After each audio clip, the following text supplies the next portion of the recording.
Bayou Magic, second part, over the hill through the woods. Louisiana doesn't have any hills. It's flatter than a pancake, and it doesn't have woods with snowy pines. It's below sea level, so water kisses and hugs the dirt, making swamps and wetlands. It's always warm or warmer, hot or hotter. As we drive, road signs, gas, food, lodging become fewer. I see more trucks, motorcycle riders with paisleys, bananas wave to me. Yellow road signs show black deer leaping. 70 miles gone, 60 miles left to go. Driving to Grandmary's house, I feel like I'm traveling to a foreign land.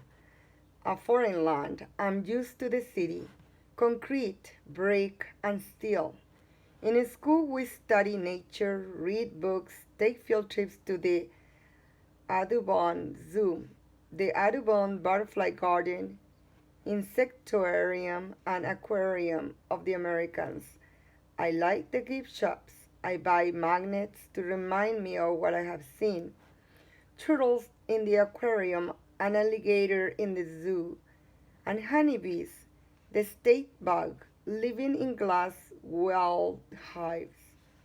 The Mississippi is supposed to be wild, but I have only ever seen the river chained by levees to make waterways for tugboats, steamboats, and cargo ships.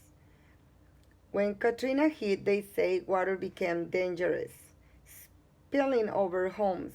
I was only 5. When Johnson went to Baton Rouge, when he came back, the river was tame, flat, boring. Traveling deep into the country, the world seems huge. Miles and miles of open space, no high-rise building, trees so old and big dinosaurs might have chewed them. The sky is crayon streak yellow, orange, and purple with marshmallow clouds. Mom says nothing, just drives with the windows down. Wind whistling through the car, static scratches when I turn the radio dial. Tires slap, slap, slap, slap, pounding. To Grandmary's house we go.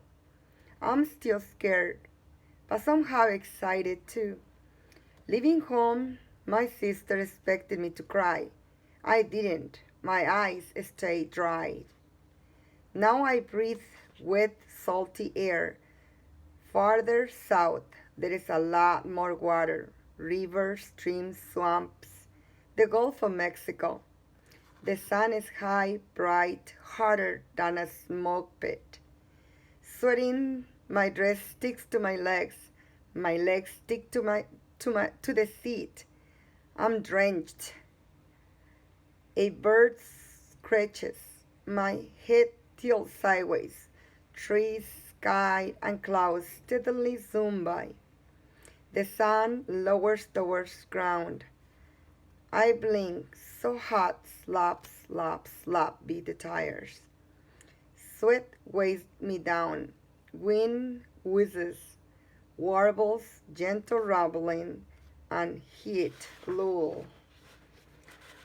I look left, Mom studies the road. I look right. A firefly sits blinking on the rim of the car door. I kept still. It's beautiful. Its body brown striped, shaped like a sunflower seed. Its wings fragile, flopping.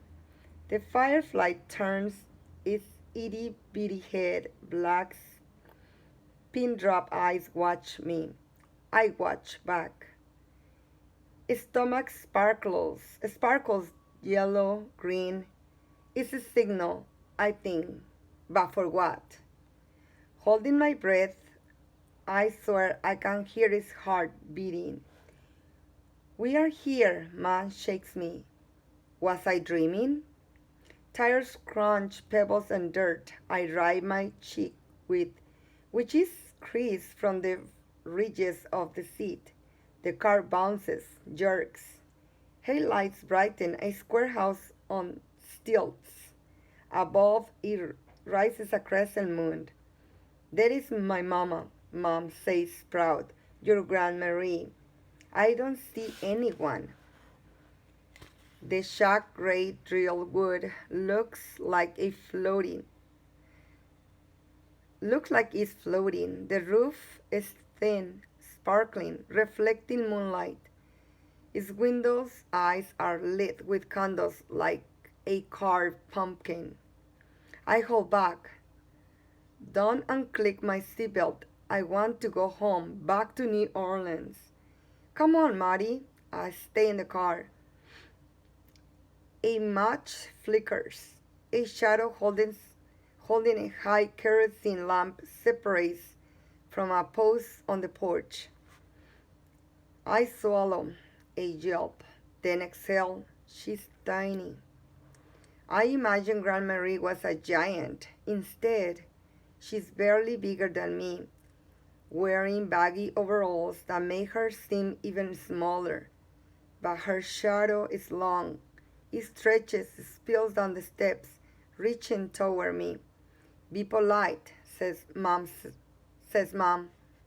I get out of the car. There's no other houses or stores in sight. No street lights. No one else around, just me, Ma, and Grand Marie, deep in the dark bayou. Grand Marie's face, expressionless, appears out of the shadows of the porch. She has high cheekbones, piercing eyes. I wanna go home. Hush, Mom says, pushing me forward. I walk, my Sunday dress swishing at my knees. Dirt, pebbles, sticks scratch my shoes. I don't look in Grand Marie's eyes. Instead, I stare at her bright white curly hair, luminous like the moon. I shudder, feeling like she can see deep inside me. Ma squeezes my shoulder. There is quiet all around, stillness in the lush green trees, silent stars and sky. Moths dance about the kerosene light. Grand Marie squints and asks, Did my butterfly came? Did my butterfly come? I'm confused. People don't own fireflies, do they? Standing tall on the shadowy porch, gazing down at me, Grand Marie waits like my answer is the most important thing in the world. I nod. Grand Marie's hands clap. A good sign, Ma. I don't understand. You are your Grand Marie's child, Mom says, wistful, proud, confusing me more. I tremble. A warm breeze washes over me, but there isn't any wind. The Bayou air is thick, heavy, wrapped me about like a shawl. Grand Marie sets down the lamp. Her arms reach for me. I feel an urge, ever so deep, pushing, pulling me. I walk to the porch steps, then hesitate. Grand Marie reaches for me, hugging me tight. She smells of Creole flavors, celery, onion, and green pepper. A firefly lights on the porch rail, its wings black glittering. I feel the warmth of Grand Marie's body, the beating of her heart, her breath in my ear. You don't have to be strong. Words so soft, I'm not sure I hear. I don't know what they mean, but I feel a deep sadness, trembling. I twist out of Grand Marie's arms. She stares, seizing me up. I look over my shoulders at Mom. She's smiling, happy. She doesn't sense Grand Marie's sadness. I look at Grand Marie.